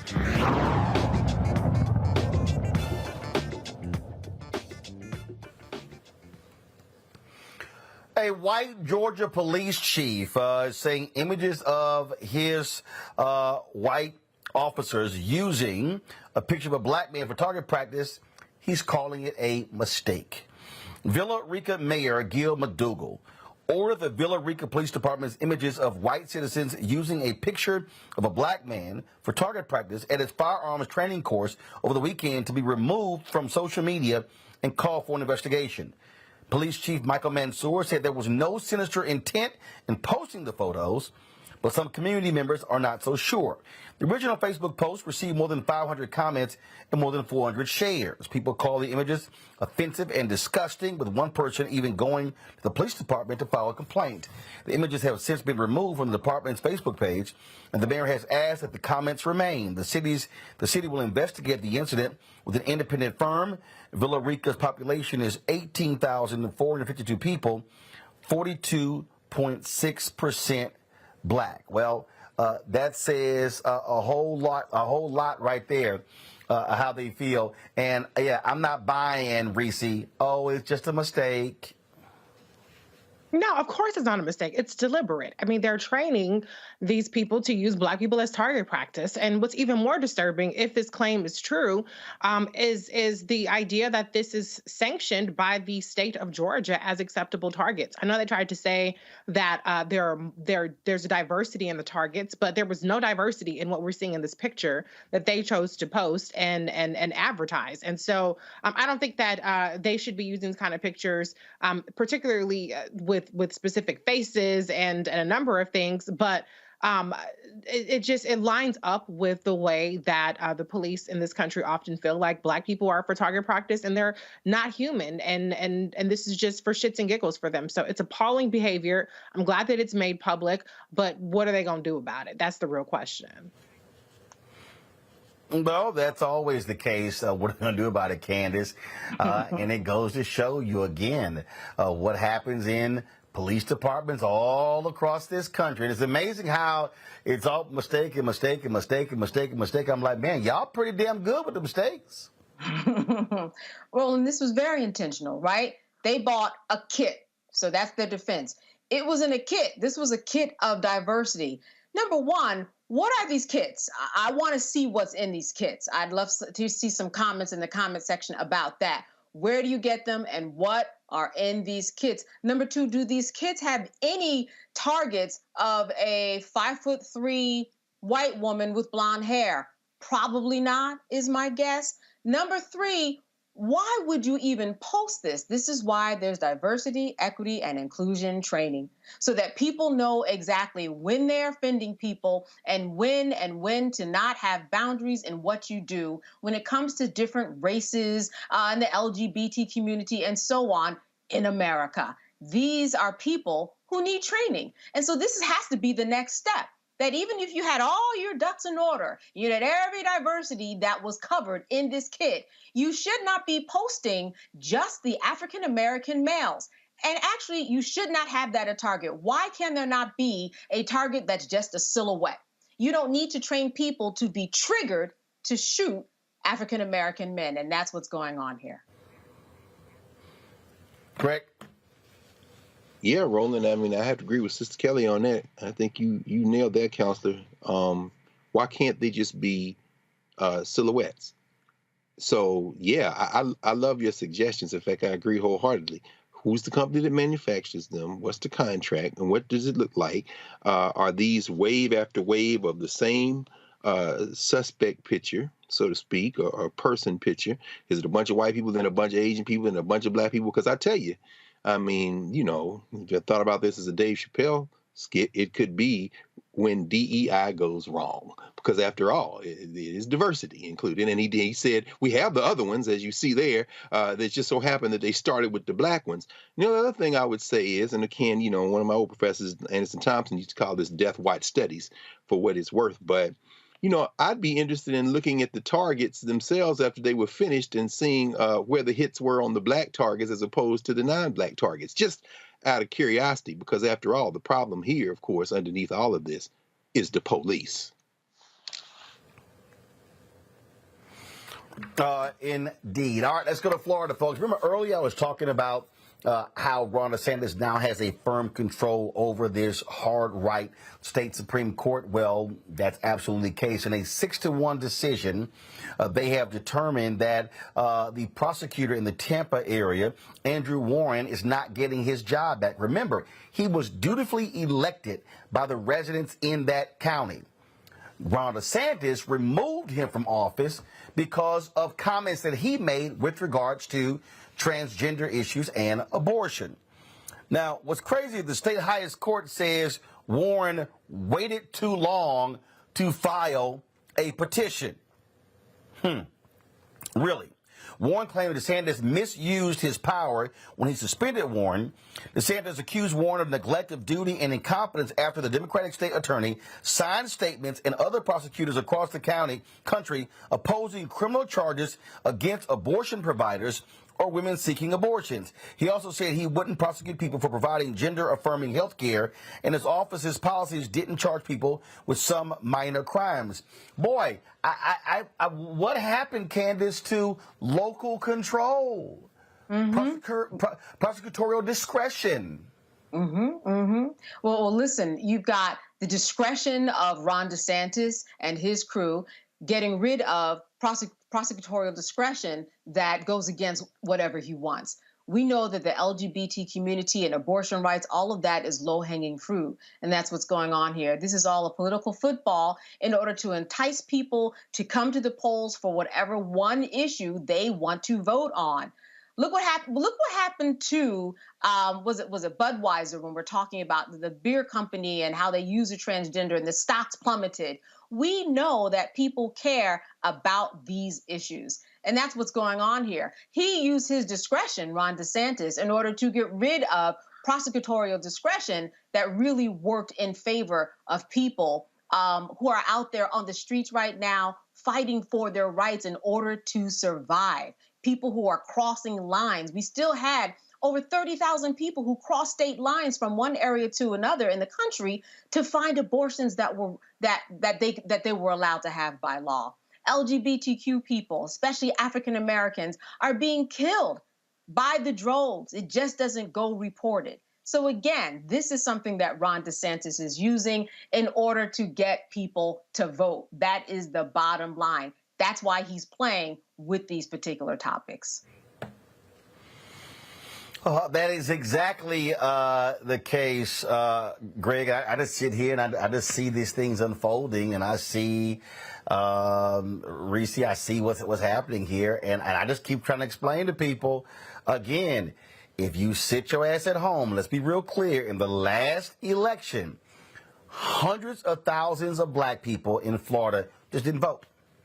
And listen, I get it. I get people who say, I'm frustrated, I haven't seen anything change. But this is the same governor who said, the hell with these black congressional districts, I'm creating my own. He ignored the legislature. And so this is an absolutely autocrat. And again, there's a lot of people. We saw the numbers drop, black voter turnout drop all across the country. South Carolina, we saw 75% of young people under the age of 30 in Texas not vote in the 2022 midterm elections. We've seen it over and over and over again. And I just keep saying to folk, hey, you're going to get the kind of politics that you're getting when we check out of the process. Yeah, I mean, the onus is not on black voters to save democracy, to save the country time and time again when you have white voters who consistently side with white nationalism and they consider that to be their self-interest as opposed to healthcare, as opposed to combating climate change, as opposed to economic equality and things of that nature. However, the onus is on us to fight for our survival. And one of those tools in our survival toolkit is actually our vote. And we need to exercise our capacity.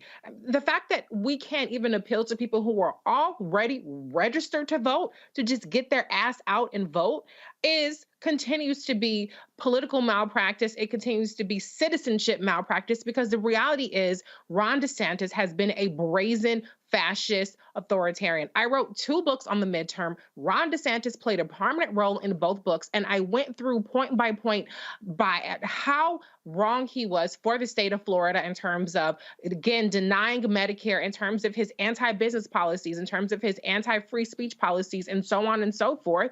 And people just flat out didn't give a shit that they were dealing with an autocrat because they wanted to party on South Beach while we had COVID-19. And so what the citizens of Florida are experiencing is the result of their indifference to fascism and autocracy from not just Ron DeSantis, but his enablers and his co-conspirators and the Republican legislature and the Republican Supreme Court of that now he has control over. And so I'm pretty confident in saying that Ron DeSantis is not viable in terms of a general election if he were to become the nominee, because his policies are so extreme that people will not sign up for that nationally. But unfortunately, the people of Florida are still stuck with him and his increasingly ridiculous and anti-citizen policies. Well, again, we're seeing this all across the country. We're seeing what happens, how they're abusing their power. And if you want to sit here and just say, hey, you're fine with it, okay, guess what? We're going to do more stories like this, and they're going to be wondering why we are having rights taken away and why we are being abused. This was a prosecutor who was elected by the people. And guess what?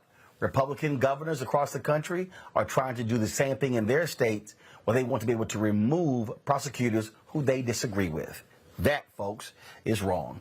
You're watching Roland Martin Unfiltered on the Black Star Network. Be sure to hit that like button. If you're watching on YouTube, we should easily be at 2,000 likes, folks.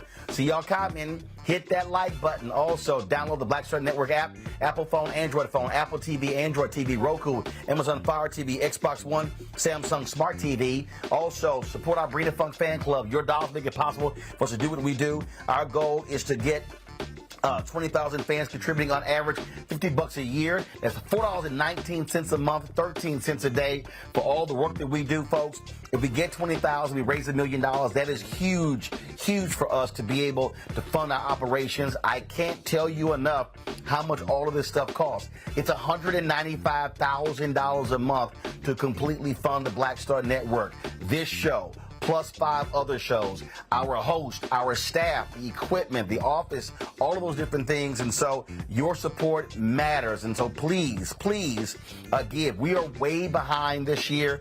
And so, look, every dollar absolutely matters. And so we appreciate anything that you give. Send your check and money orders to P.O. Box 57196, Washington, D.C. 20037-0196. Cash App, $RM Unfiltered. PayPal are Martin Unfiltered.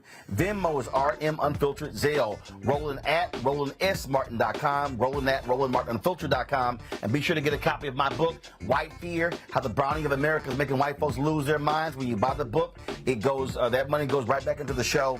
And so you can buy your copy. Bookstores nationwide, Target, Books A Million. You can also download it on Audible. We'll be right back.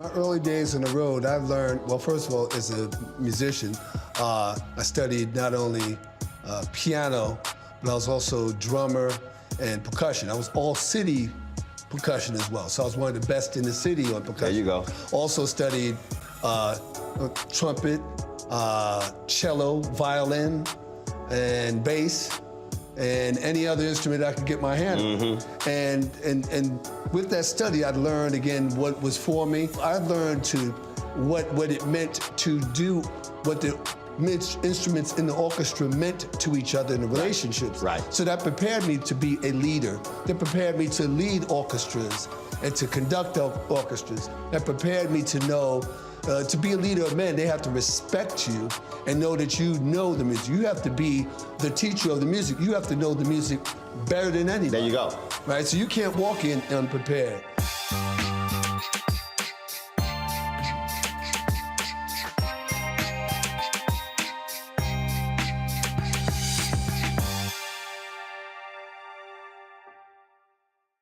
We talk talk about blackness and what happens in black culture, we're about covering these things that matter to us, speaking to our issues and concerns. This is a genuine people-powered movement. There's a lot of stuff that we're not getting. You get it, and you spread the word. We wish to plead our own cause.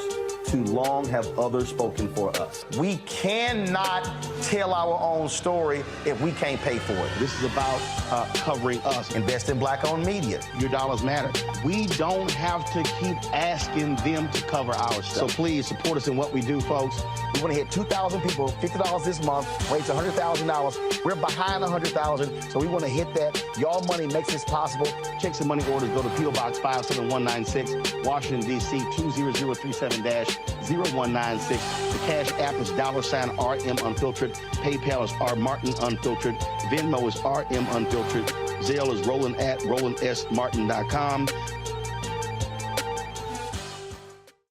Hey, it's John Murray, the executive producer of the new Sherry Shepherd Talk Show. And you're watching Roland Martin Unfiltered.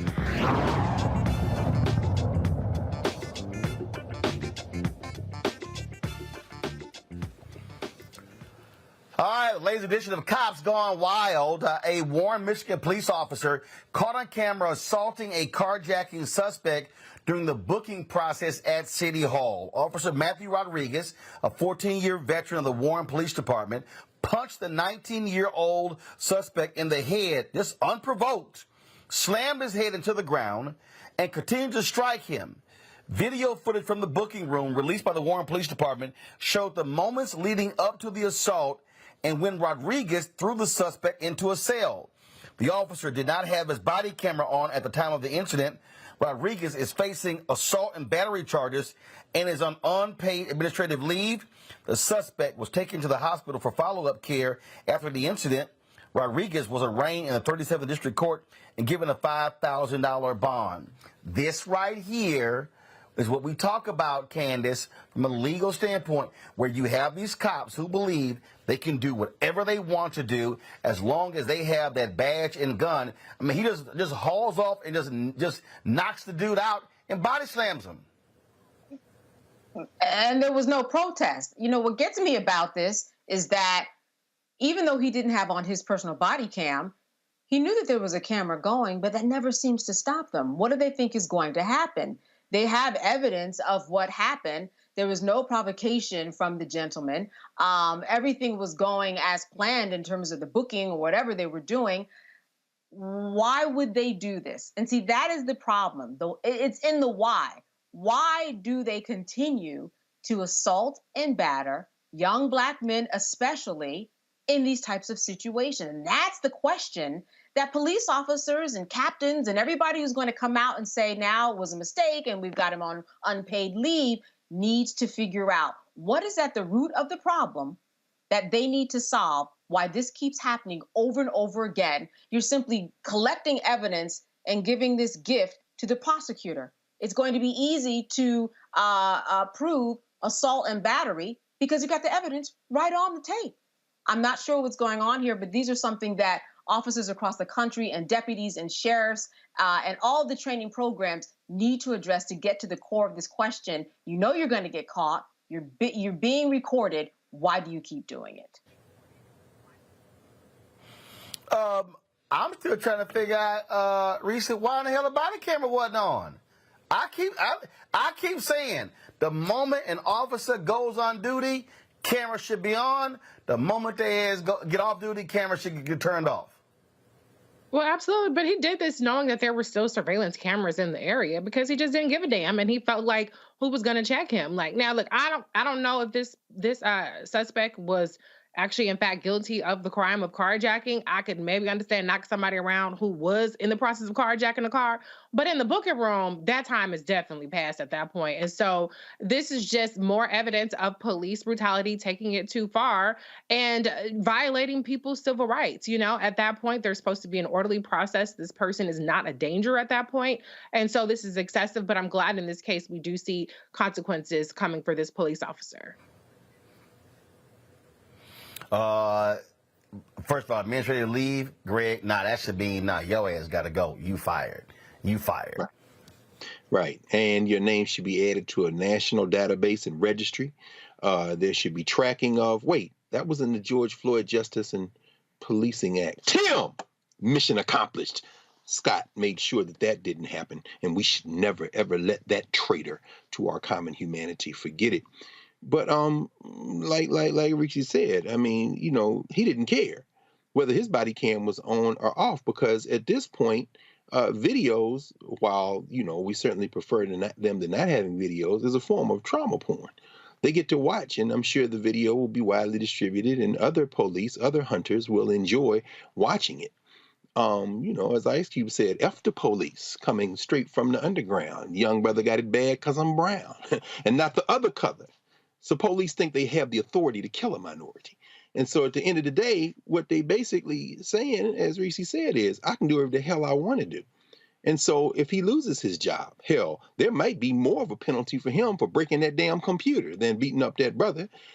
He'll just go to another municipality where he'll be greeted with open arms as a hero and continue to work. Now, if you take them cuffs on, to continue to quote Ice Cube, you know, we can go toe to toe in the middle of a cell. And that's really what we're looking at here. This man and all of his comrades who act similarly, holding their little manhood in their hands, love to beat up on people with handcuffs on. Love to toss people around, and as you showed the other day, love to grab on whoever they can grab, including other cops, as that white boy put his hands on the white girl when they were putting their brother in the back of the car. This is all about a warped culture where race is at the center, and at the center of race is gender. These are white men and women, but white men whose image of manhood consists of seeing themselves at the top of a food chain when they got people in handcuffs. But see, you're going to keep on till you snatch up on the right one. What do you always say, Roland? You're going to hit up on the right one day. Yep. Now I'm done. Keep trying to let them know. All right, y'all. We had this family on our show out of Slidell, Louisiana. Now they are suing Calvary Baptist Church.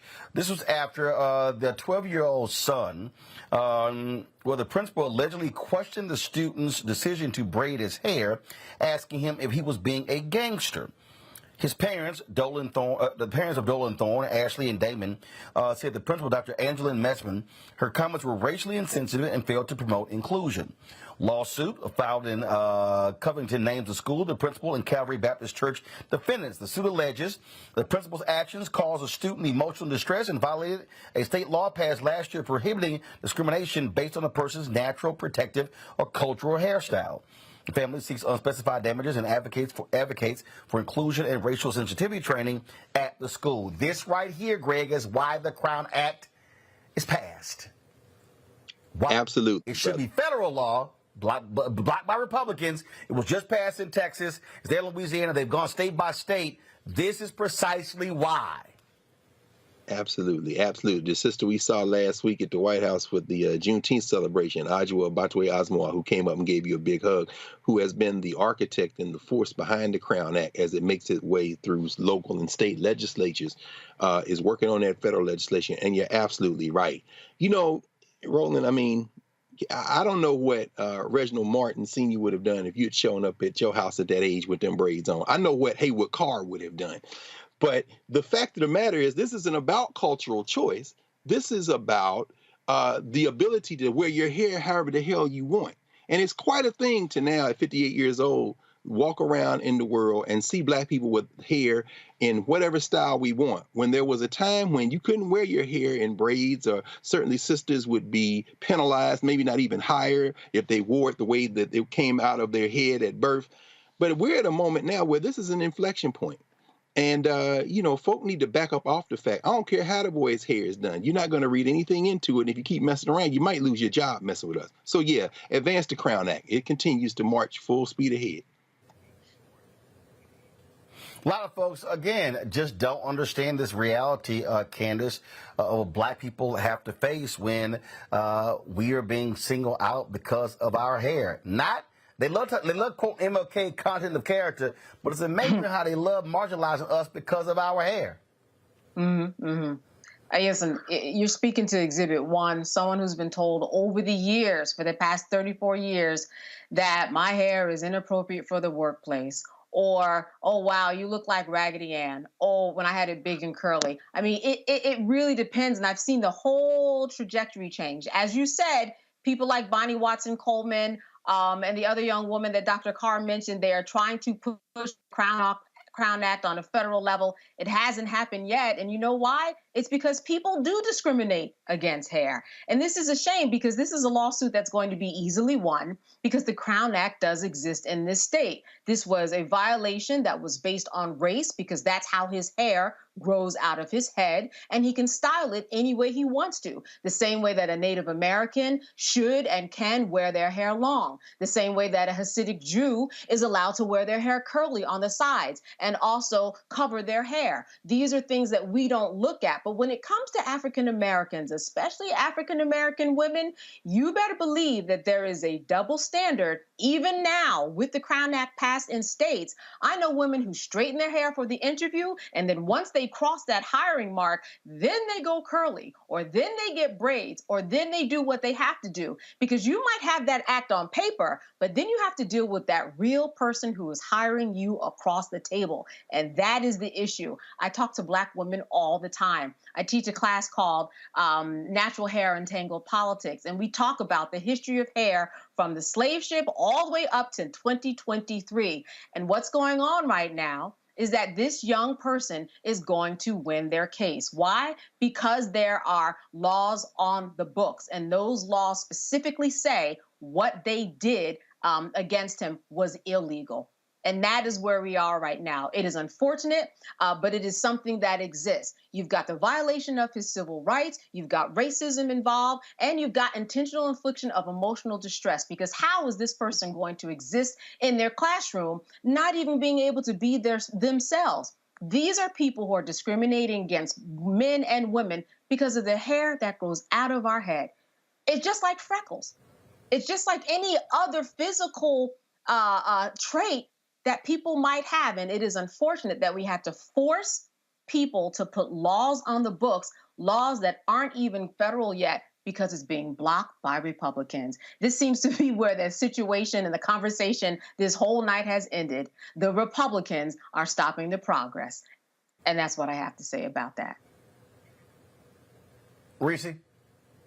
Well, what I think is interesting is often when we have the discussion about the Crown Act, when we have the discussion about hair discrimination, people automatically think that this is a Black women's issue. But we now have multiple high-profile cases of Black men experiencing this discrimination too. I'm sure people remember the wrestler who was forced to humiliatingly cut out his locks in order to continue with the wrestling match, which was a violation of his. And now we see this situation in Louisiana. There have been other situations in Texas before the Crown Act. And so what I would like to see is solidarity within the Black community of recognizing that this hair discrimination is not a Black woman issue. It's not a Black man issue. It's a Black issue. It's a social justice issue. It's an economic issue, economic justice issue. And I'm so happy to see Black people getting more litigious, because guess what? If people do us wrong, if you ain't gonna throw hands, at least you can sue their ass.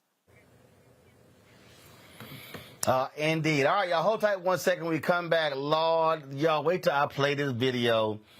This white woman is beside herself that we got Juneteenth. But how do you know she's dumb? She clearly slept through and flunked every history class ever. That's next on Rolling Martin Unfiltered on the Black Star Network.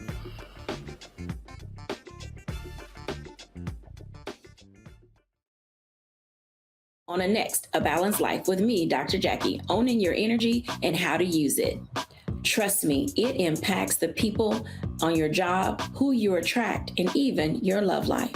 What you give out is what comes back to you. So like attracts like, right? So if you come in with a negative space and I match that negative energy, then 2 seconds later, somebody else coming with more negative energy, and then I was just always just matching negative stuff. And here's the kicker. If you're not careful, that energy can even be stolen. That's all next on A Balanced Life on Black Star Network.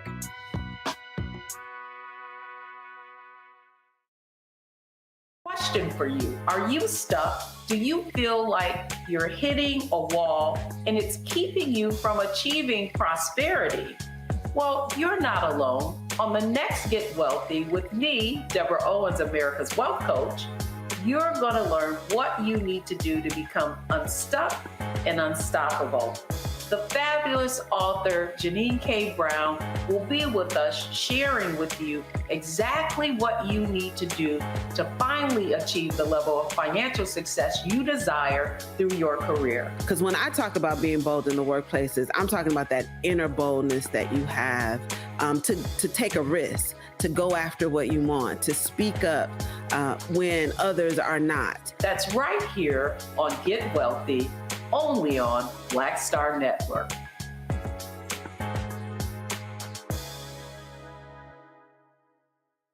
Me, Sherry Shepard, with Sammy Roman. I'm Dr. Robin B., pharmacist and fitness coach, and you're watching Roland Martin Unfiltered.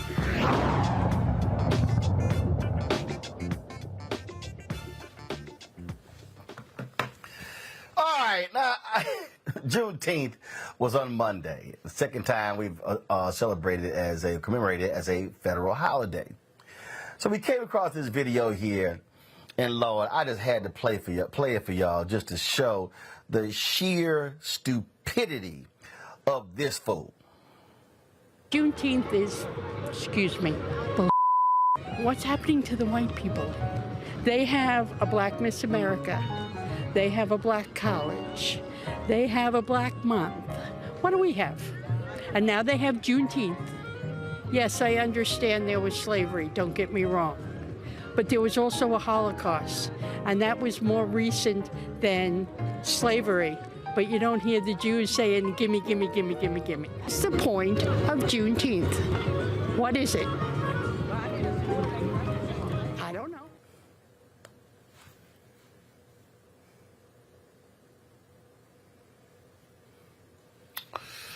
Okay. I'm going to take this one by one. Press play again. What's happening to the white people?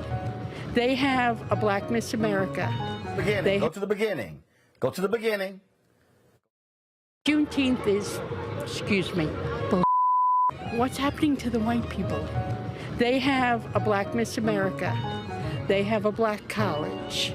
They have a Black month. What do we have? And now they have Juneteenth. Stop right there. Okay, first of all, this child said they have a Black college. Actually, there are 107. They're actually called historically Black colleges, but they're not actually Black. 20% of the students who go to them are actually non-African American. You've got a couple actually that are majority white. So you're pretty much stupid right there. Then, of course, I don't know why she's whispering her epitaph regarding Juneteenth. I mean, we know you're an idiot. Then she goes, they have a Black Miss America. Do you know how many white Miss Americas that have been in this country long before we got the first Black one? A whole bunch of them. How many white folks won the Heisman Trophy when Black people weren't even allowed to go to major college programs? Then you hear her complain and talk about, they have a month. It's the shortest month of the year, and you got the other 11. I mean, literally, we've got white history all over the place. Okay? Now, the next part is what I find to be really laughable. Hit play. Yes, I understand there was slavery, don't get me wrong. But there was also a Holocaust, and that was more recent than slavery. But you don't hear the Jews saying, gimme, gimme, gimme, gimme, gimme. What's the point of Juneteenth? Let's stop right there. Let's just stop right there. Did y'all see this story? First of all, before I even go to this here, and I think this is something that often happens in this country. She mentions the Holocaust. First and foremost, the Holocaust didn't happen here. Nope. That was in Germany. The Holocaust did not happen in the United States. The enslavement of people of African descent, right here. We can actually go see what were plantations. Yep. All across the country. Right here. Then she says, the Jews are saying, gimme, gimme, gimme.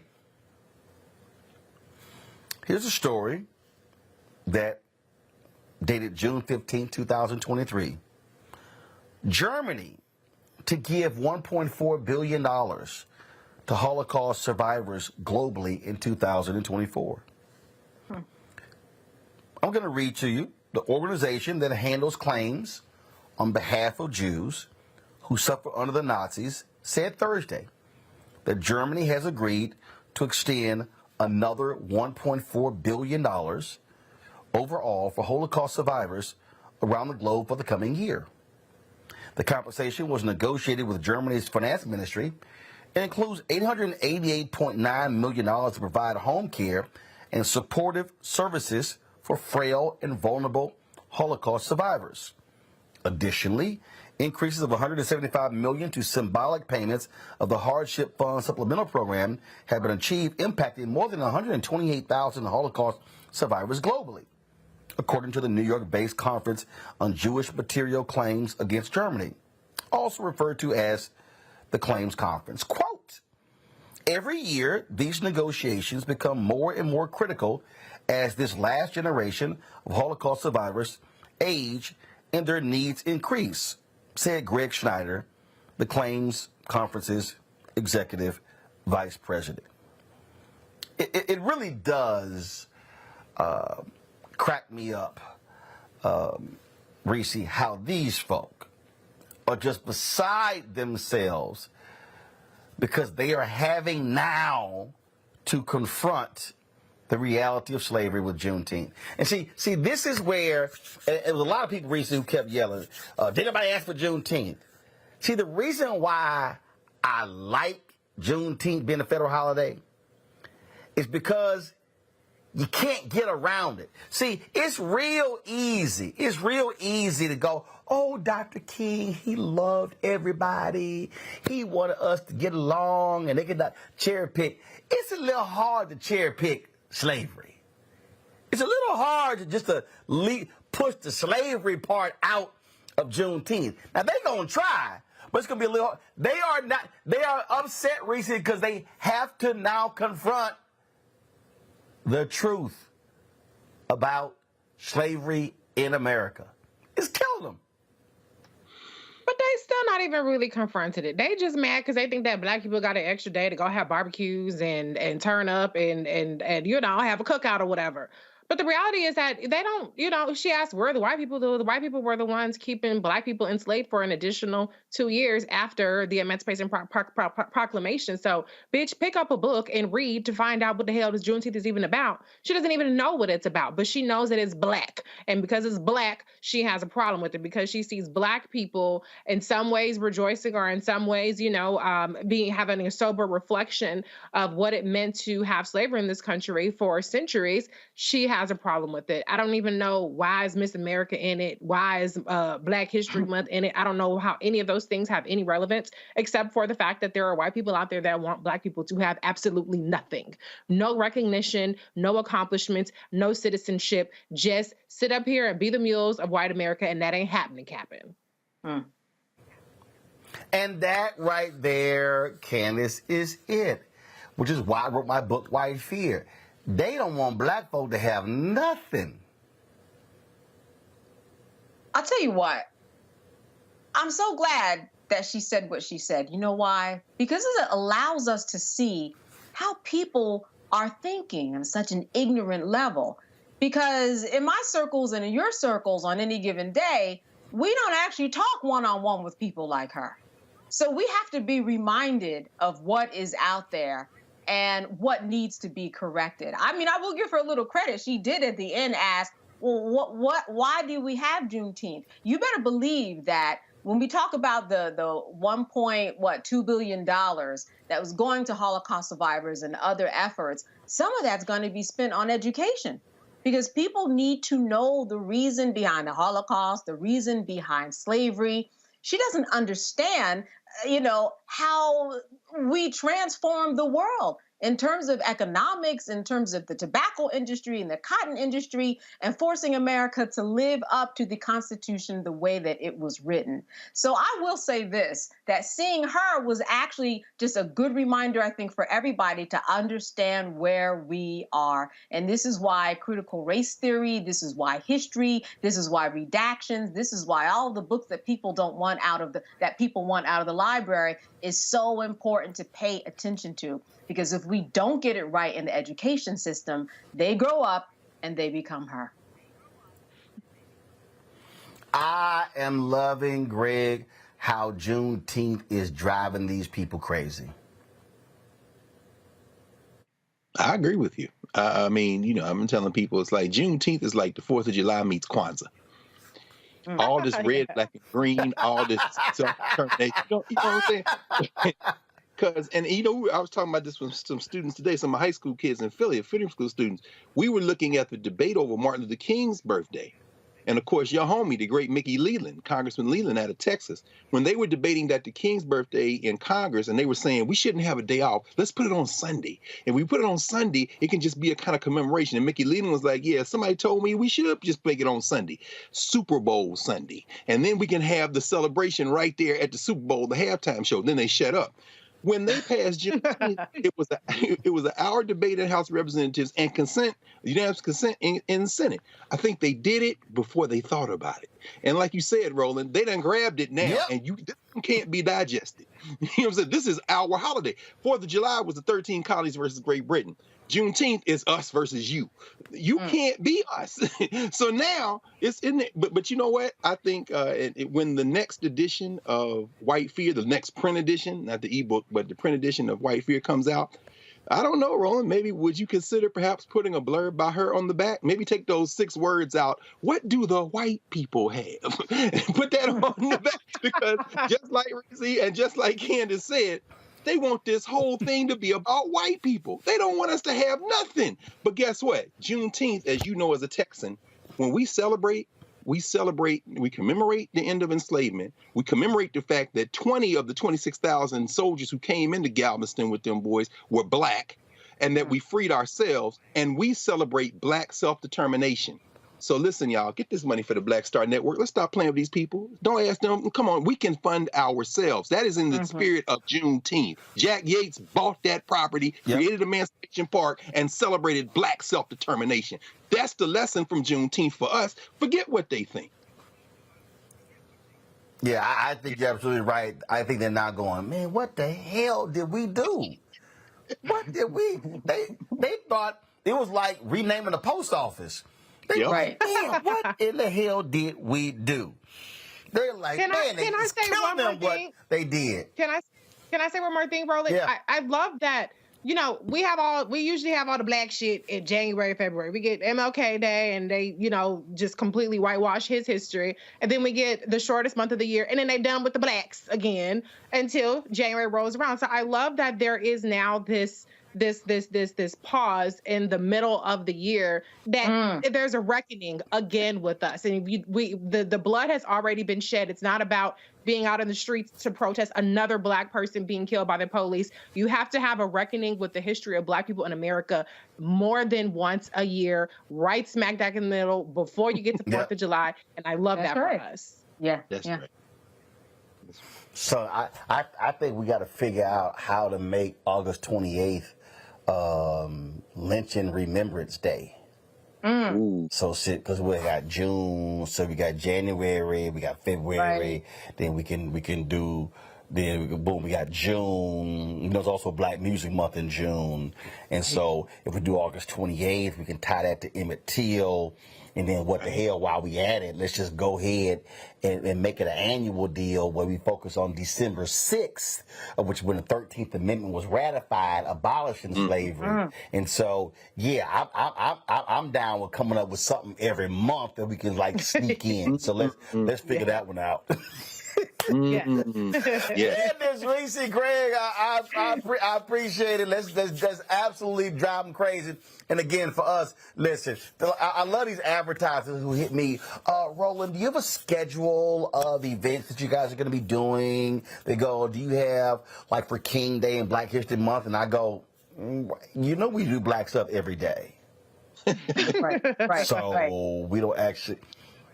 Like literally, they sit here and they go, hey, so, what are your plans for... They ask me, like, what are your King Day plans, your Black History Month plans, your Black Music Month plans? And I go, we do black every day.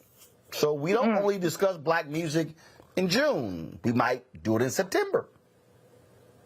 December. We'll mix it up.